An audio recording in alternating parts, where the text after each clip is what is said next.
அல்லேலூயா. ஆண்டவருக்கு ஸ்தோத்திரம். ஊழியத்தை நேசித்து, ஆண்டவரை நேசித்து, ஆண்டவர் கொடுத்த திட்டங்களை நேசித்து இன்றைக்கி ஜெபிக்க வந்திருக்கிற உங்களை எல்லாரையும் இயேசு நாமத்தில் அன்போடு கூட எல்லாரையும் வாழ்த்தி வரவேற்கிறோம். ஆண்டவர் நம்மை தொடர்ந்து ஆசீர்வதிப்பார். நம்முடைய ஊழியம் ஒரு ஆவிக்குரிய ஊழியம். ஆவிக்குரிய ஊழியம் எந்த அளவுக்கு ஆவியை தேவன் நமக்கு தாராரோ, எந்த அளவுக்கு தேவனுடைய ஆவியை நம்ம விரும்பி கேட்கிறோமோ அந்த அளவுக்கு நமக்கு எவ்வளோ கிடைக்கும், அந்த ஆவியின் கிருபைகள் நமக்கு கிடைக்கும். எலிசாவை குறித்து வேதத்தில் வாசிக்கும்போது அவர் ஆவிக்குரிய கிருபைகளை இப்படியாக கேட்கிறார். எலியாவோடு கூட சுற்றி திரிஞ்சு ஊழியம் முடித்து எலியா பரலோகத்துக்கு போகக்கூடிய ஒரு வேளை வரும்போது ஆண்டவர் எலிசாவை பார்த்து ஒரு வார்த்தை சொன்னார். என்ன சொன்னார்னு சொல்லி 2 ராஜாக்களின் புஸ்தகத்தில் வாசிக்கிறோம். 2 ராஜாக்களின் புஸ்தகம் 2வது அதிகாரம். நான் பரலோகத்துக்கு எடுத்துக்கொள்ளக்கூடிய பட வேலை வந்தது, விரும்புகிற இடத்துல என்ன செய் கேளு அப்படிங்கிறார். 2 ராஜாக்கள் 2வது அதிகாரம் 9 வசனம். அவரை அக்கறைப்பட்ட பிறகு எலிசாவை நோக்கி, நான் உன்னை விட்டு எடுத்துக்கொள்ளப்படும் முன்னே நான் உனக்கு செய்ய வேண்டியது என்ன கேள் அப்படிங்கிறாரு. அதற்கு எலிசா, உம்மிடத்தில் உள்ள ஆவியின் வரம் எனக்கு ரெட்டிப்பாய் கிடைக்கும்படி இல்லைங்கிறேன். நம்ம எல்லாரும் வார்த்தையை சொல்லி ஜெபிக்க போகிறோம். என்ன சொல்லி ஜெபிக்க போகிறோன்னு சொன்னால், என்கிட்ட நம்ம எல்லாத்தையும் ஆவியின் வரங்கள் உண்டு, எல்லாத்தையும் ஆவியின் வரங்கள் உண்டு. அது எவ்வளோ வேணுமா? 2 மடங்கு ரெட்டிப்பாய் வேணும்னு சொல்லி கேட்குறாரு. அந்த ரெட்டிப்பாய் அந்த அபிஷேகம் கிடைச்ச பிறகு எலிசாவுடைய ஊழியத்தில் ஒரு பெரிய எழுப்புதல் ஏற்பட்டது, மாற்றம் ஏற்பட்டுச்சு. அந்த ஜெபைக்கிய ஊழியமும் ஒரு ஆவிக்குரிய ஊழியம். இதில் இருக்கிற நீங்களாக இருந்தாலும் நானாக யாராக இருந்தாலும் நம்ம எல்லோரும் ஆவிக்குரியவங்களாக இன்னும் மாறணும். ஆண்டவர் அதுக்கு போன்ற கிருபைகளை நமக்கு தருவார். நாம் இந்த ஆவிக்குரிய வரங்களுக்காக ஏற்கனவே நம்ம ஜெபம் பண்ணியிருக்கிறோம்.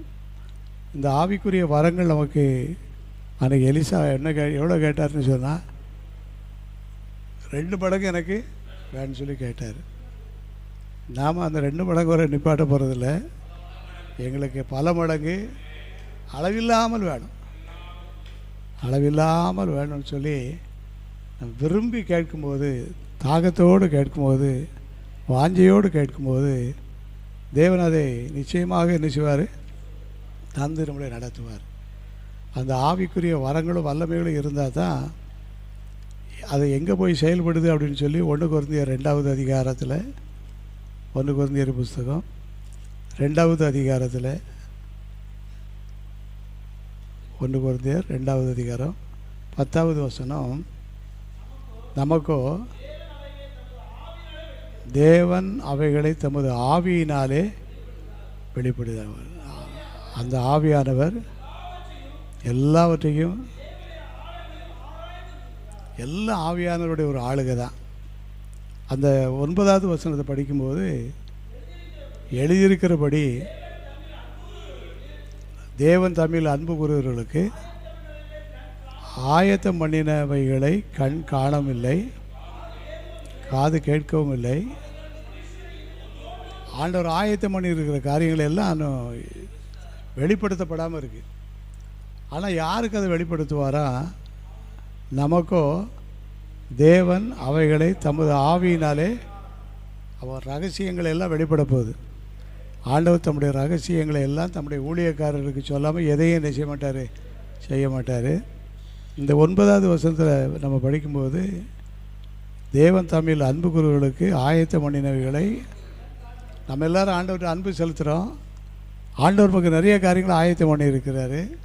அது இன்னும் கண் காணலை, காது கேட்கலை, இருதயத்தில் தோன்றவும் இல்லை.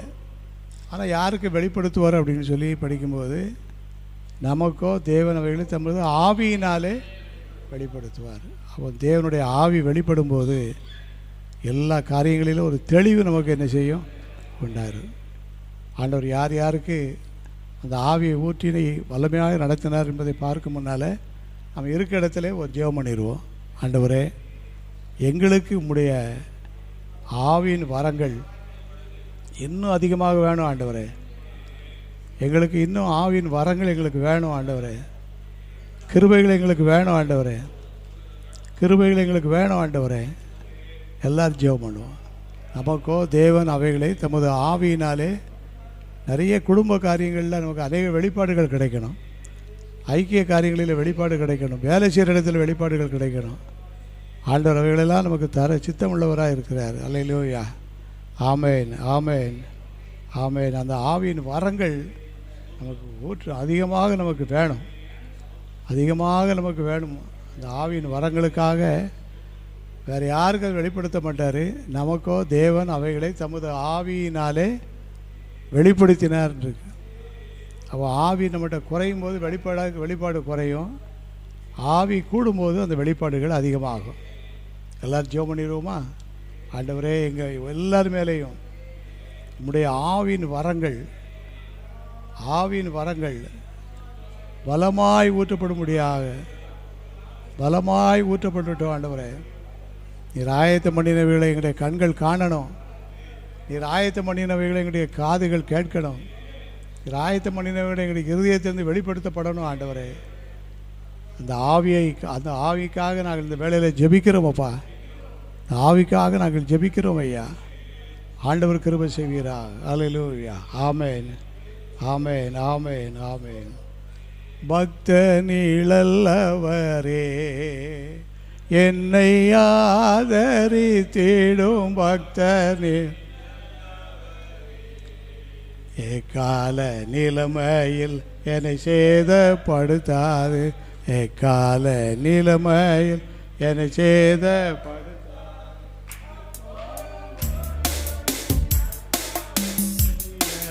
கண்களை ஏறெடுப்பே எல்லா தீமைகளுக்கும் என்னை விலகி எல்லா தீமைகளுக்கும் எல்லா உலகினில் போக்கு வரத்தை எல்லா உலகினில் போக்கு வரத்தை எல்லாத்து மாவை நாடோறும் காப்பவர் எங்களை ஏறெடுப்பே.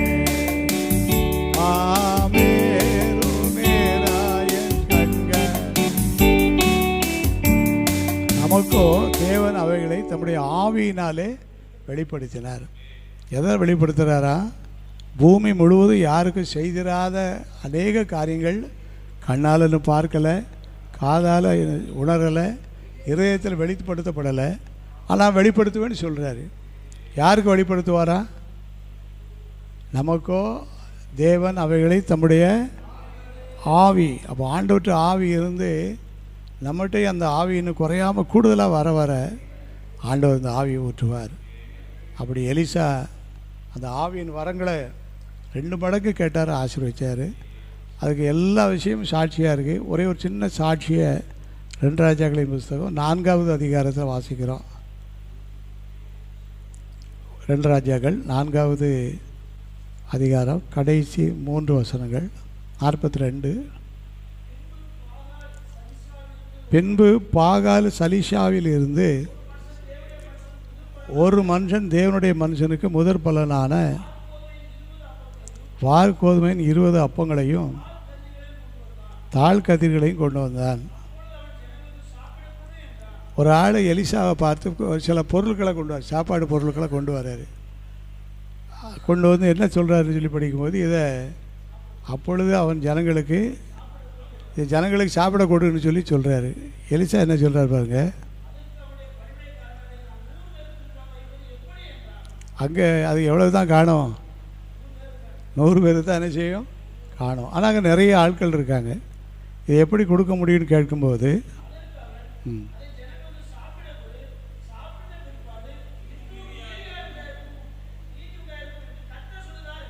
எப்பா கர்த்தர் சொல்லிட்டாரு, இது எனக்குன்னு தந்தது தான், வேண்டாம், நான் எல்லாருக்கும் அதை என்ன செய்யணும்? கொடுக்கணும். அப்போ கேட்குறாங்க, காணாத இவ்வளோ வரைக்கும் கொடுக்குறது காணாதேன்னு சொல்லி கர்த்தர் சொல்லிட்டாரு, எல்லாருக்கும் என்ன செய்ய கொடு, நல்லா சாப்பிடட்டும். பிறகு எப்படி கடைசி வசனத்தை பாருங்கள், வைத்தான். கர்த்தருடைய வார்த்தையின்படியே. ஆமென். இது எப்படி நடந்துச்சு?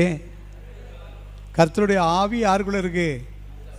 எலிசாவுக்குள்ளே இருக்குது. எலிசா செய்த ஊழியத்துக்கு நன்றி சொல்வதற்காக ஒரு ஆள் சில சாப்பாட்டு பொருட்களை பதார்த்தங்களை கொண்டு வராரு. இது உங்களுக்கு நீங்கள் வச்சுக்காங்க அப்படின்னு சொல்லி எலிசாவிட்ட கர்த்தர் சொல்கிறாரு, இது உனக்குன்னு வந்தது தான், ஆனால் இங்கே என் நாம மகிமைப்படணும், இது எல்லாருக்கும் என்ன செய்ய கொடு. அங்கே எல்லாருக்கும் கொடுன்னு சொன்ன உடனே அங்கே இருக்கவங்களுக்கு என்ன ஆகிப்போச்சு, ஐயா அரைகுறையாக ஆயிரும். காணாமல் பாதி பேர் சாப்பிட்டு போது பாதி பேர் சாப்பிடாமல் இருந்தால் ஒரு மாதிரி இருக்கும். ஒன்று எல்லாருக்கும் என்ன செய்யணும், கொடுக்கணும். இல்லைன்னா நீங்கள் மாத்திரம் போட்டி பீரோவில் கொண்டு என்ன செய்யுங்க வச்சுக்காங்கன்னு சொல்லி அந்த அர்த்தத்தில் சொல்கிறாங்க.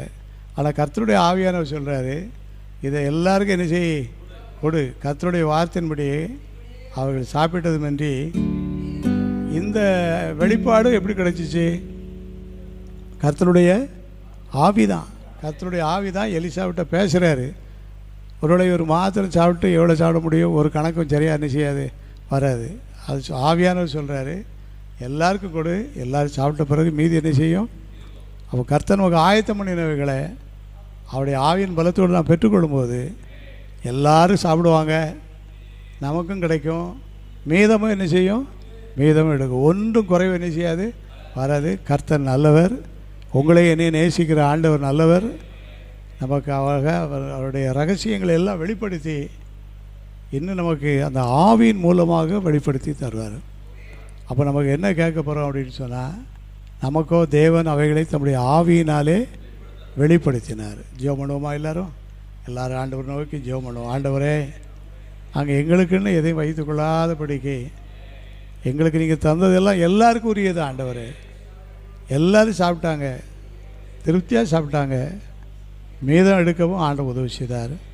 அன்றைக்கு இந்த அற்புதங்களை செய்த ஆண்டவர் இன்றைக்கு நமக்கும் செய்வார், நமக்கும் செய்வார், எல்லாருக்கும் செய்வார்.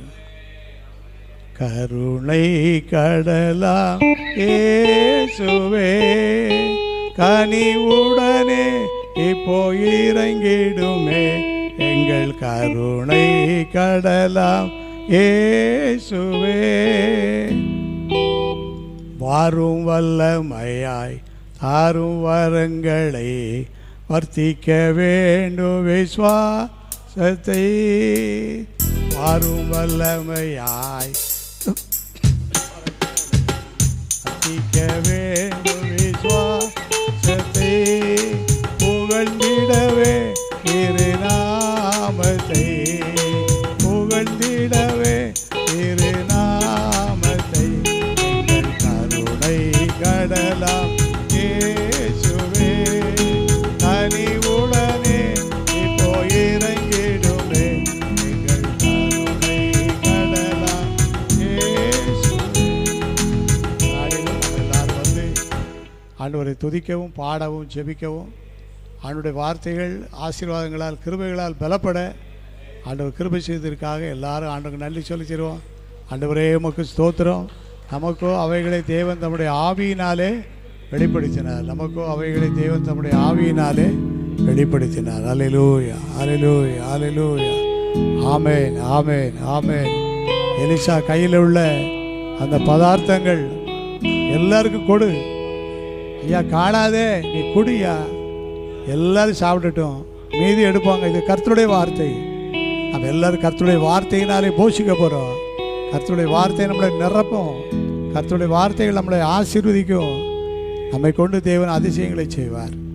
கடைசியாக நம்முடைய சொந்த தேவைகள் எதுவாக இருந்தாலும் அதற்காக நாம் ஜெபித்து இந்த ஜெபத்தை நிறைவு செய்வோம். எங்களை நேசிக்கிற நல்ல ஆண்டவரே, ஆசீர்வாதமான வேலைக்காக ஸ்தோத்திரம். இந்த நாளில் நாங்கள் பாடின பாடல்கள், ஏறெடுத்த ஜெபங்கள், சாட்சிகள், வார்த்தைகள் எல்லாவற்றுக்காக ஸ்தோத்திரம் ஐயா. ஆண்டவரே, தம்முடைய ஆவியினாலே நமக்கு அதை வெளிப்படுத்துகிற கர்த்தர் எங்கள் ஒவ்வொருவருக்கும் ஆண்டவருடைய தூய ஆவியை தந்து இன்னும் அநேக ரகசியங்களை வெளிப்படுத்தி உமக்கு மகிமையாக நாங்கள் ஊழியம் செய்ய, உமக்கு மகிமையாக எங்களுடைய குடும்பங்கள் நடைபெற சகல கிருபையும் தந்து வழி நடத்த வேண்டும் என்று இயேசுவின் மூலம் ஜெபிக்கிறோம் பிதாவே. என் ஆத்துமாவே கர்த்தரை ஸ்தோத்திரி, முழுவதுமே பரிசுத்த நாமத்தை ஸ்தோத்திரி. என் ஆத்துமாவே கர்த்தரை ஸ்தோத்திரி. கர்த்தர் செய்த சகல உபகாரங்களையும் மறவாதே. ஆமேன், ஆமேன். அல்லேலூயா, அல்லேலூயா. எல்லாருக்கும் ஸ்தோத்திரம். கர்த்தர் எல்லாவற்றையும் நம்முடைய ஆவியினாலே நமக்கு வெளிப்படுத்துவார். அந்த நம்பிக்கையோடு கடந்து செல்வோம். கர்த்தர் ஆசீர்வதிப்பார்.